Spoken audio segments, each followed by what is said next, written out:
শুনেছেন নিশ্চয়ই, সেন্ট্রাল আইবির পশ্চিমবঙ্গের ওয়াকফ সম্পত্তি নিয়ে স্বরাষ্ট্র মন্ত্রকে পাঠানো একটা রিপোর্ট প্রকাশ্যে এসেছে, যেখানে ধর্ম, সম্পত্তি আর রাজনীতি একসঙ্গে মিলে একটা বিস্ফোরক মিশ্রণ তৈরি করেছে।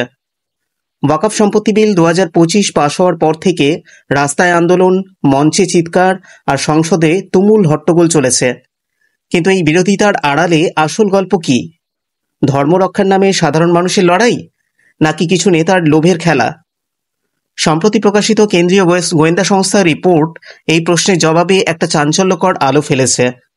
আজ আমরা এই রিপোর্টের প্রতিটি তথ্য দেখব বাস্তব উদাহরণের সঙ্গে। যারা বিরোধিতা করছে তারা কি সত্যিই স্বচ্ছ, নাকি ধর্মের আবেগকে ঢাল করে লুকিয়ে আছে ব্যক্তিগত স্বার্থের কালো ছায়া? হ্যালো ফ্রেন্ডস, আপনারা দেখছেন ডেইলি স্কুপ শো এবং আপনাদের সঙ্গে আমি সঞ্জীব। চলুন রিপোর্টটি দেখা যাক। রিপোর্টের প্রথম বড় দাবি, ওয়াকফ বিলের বিরোধিতার পেছনে যে নেতারা রয়েছেন তাদের অনেকে ওয়াকফ সম্পত্তি নিয়ে নোংরা কারবারে জড়িত।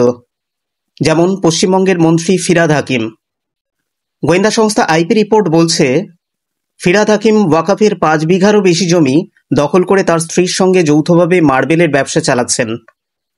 মহাবীরতলা মসজিদ থেকে আলিপুর এলাকা পর্যন্ত বিস্তৃত জহুরা বিবি ওয়াকফ এস্টেটের 35 বিঘা জমির মধ্যে 5 বিঘা জমির বেশি জবরদখল করেছেন ফিরহাদ হাকিম। একথা লেখা হয়েছে কেন্দ্রীয় গোয়েন্দা সংস্থার রিপোর্টে। এই জমি কি সত্যিই ধর্মীয় কাজে ব্যবহার হচ্ছে, নাকি ব্যক্তিগত লাভের জন্য? মেয়র ফিরহাদ হাকিম এই রিপোর্টের কথা জানেন, তবে এসব অভিযোগ সত্য নয় বলে তিনি যথারীতি অস্বীকার করেছেন। আরও উদাহরণ আছে। তৃণমূল কংগ্রেসের কাউন্সিলর থেকে প্রাক্তন এমএলএ পর্যন্ত অনেকের নাম এই দখলদারির তালিকায় রয়েছে। যেমন কলকাতা পুরসভার 64 নম্বর ওয়ার্ডের তৃণমূল কাউন্সিলর শাম্মী জাহান বেগম। শাম্মী জাহান হাজরা রোডের টিপু সুলতান গোরস্থানের জমি জবরদখল করে রেখেছেন বলে লেখা হয়েছে রিপোর্টে। বোর্ডের সদস্য নাসিরউদ্দিন আহমেদের কথা রিপোর্টে উল্লেখ রয়েছে।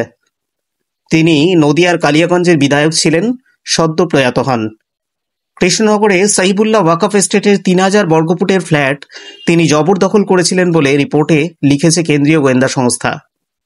এই বিশাল সম্পদের লোভ কি এদের বিল বিরোধিতার পেছনের কারণ? মেটিয়াবুরুজে নবাব ওয়াজিদ আলী শাহের দান করা ওয়াকফ সম্পত্তিও জবরদখল হয়েছে বলে এ রাজ্যের কর্মরত কেন্দ্রীয় গোয়েন্দারা দিল্লিকে জানিয়েছেন। রিপোর্টে যা লেখা হয়েছে তার সার কথা, নবাবের বংশধর তথা উত্তরাধিকারীদের নিয়ে তৈরি ট্রাস্ট ওই সম্পত্তির দেখভাল করত। কিন্তু 2020 সালে হুমায়ুন আলী মির্জা নামে ট্রাস্টের এক সদস্য অন্য সদস্যদের মতামত না নিয়েই নতুন ট্রাস্ট ডিড তৈরি করেন। এই ট্রাস্ট ডিডকে কাজে লাগিয়ে ওই জমি একটি নবগঠিত হাসপাতাল ট্রাস্টকে সাবলিজ দিয়ে দেওয়া হয়। সেই হাসপাতাল ট্রাস্টের চেয়ারম্যান ফিরহাদ হাকিম। তাই রাজ্য ওয়াকফ বোর্ড কোনো নিয়ম না মেনে সেই লিজ একদিনেই অনুমোদন করে দেয়। রিপোর্টে আরও একটা বোমা ফাটানো তথ্য দেওয়া হয়েছে। কেন্দ্রীয় গোয়েন্দাদের তৈরি করা এই রিপোর্টে মমতা বন্দ্যোপাধ্যায়ের একটি ভূমিকার কথাও উল্লেখ করা হয়েছে।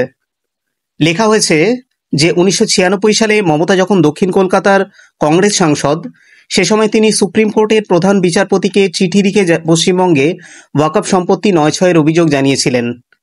তার ফলে পশ্চিমবঙ্গের তৎকালীন বাম সরকার কলকাতা হাইকোর্টের বিচারপতি গীতেশ রঞ্জন ভট্টাচার্যের নেতৃত্বে তদন্ত কমিশন গঠন করেছিল।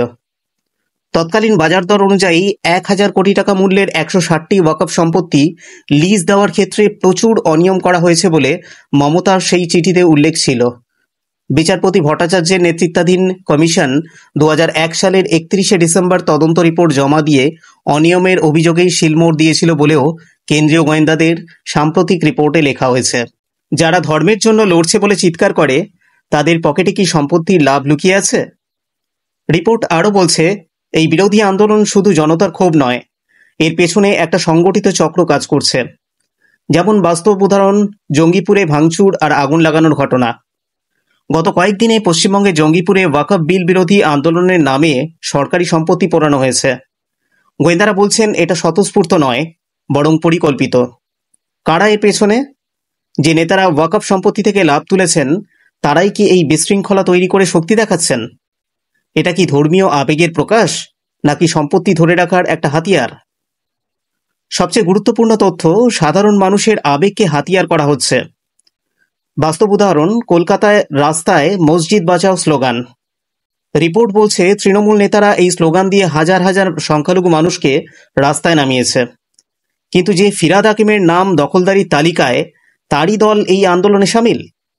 সাধারণ মানুষ কি জানে যে তারা ধর্ম রক্ষার কথা বলছে, না তারা নিজেরাই মসজিদের জমি থেকে ব্যবসা চালাচ্ছে? এটা কি ধর্মের লড়াই, নাকি জনগণকে বিভ্রান্ত করার একটা নোংরা খেলা? ধর্মের নামে জনতা রাস্তায়, কিন্তু লাভটা কি নেতাদের ব্যাংকে যায়? এবার আসি মূল প্রশ্নে। যারা বিলের বিরোধিতা করছে তারা নিজেরা কতটা স্বচ্ছ? রিপোর্ট যদি সত্যি হয়, তাহলে ফিরহাদ হাকিমের মতো নেতারা, যারা ওয়াকফ সম্পত্তি দখলের সঙ্গে জড়িত, তারা কিভাবে ধর্ম রক্ষার কথা বলতে পারে? আরেকটা উদাহরণ, তৃণমূলের কাউন্সিলররা, যারা নাকি স্থানীয়ভাবে ওয়াকফ জমি নিজেদের নামে করেছেন, যদি তারা সত্যিই ধর্মের জন্য লড়তেন, তাহলে এই সম্পত্তি দিয়ে মসজিদ, মাদ্রাসা বা গরিবের জন্য কিছু করতেন, কিন্তু তারা নিজেদের ব্যবসা বাড়িয়েছেন। এখন যখন বিলটা এসছে স্বচ্ছতা আনতে, তখনই কেন এত চিৎকার? এটা কি ধর্মের জন্য, নাকি নিজেদের দুর্নীতি লুকোতে? এই তথ্য প্রমাণ আমাদের একটা কঠিন সত্যের মুখোমুখি করে।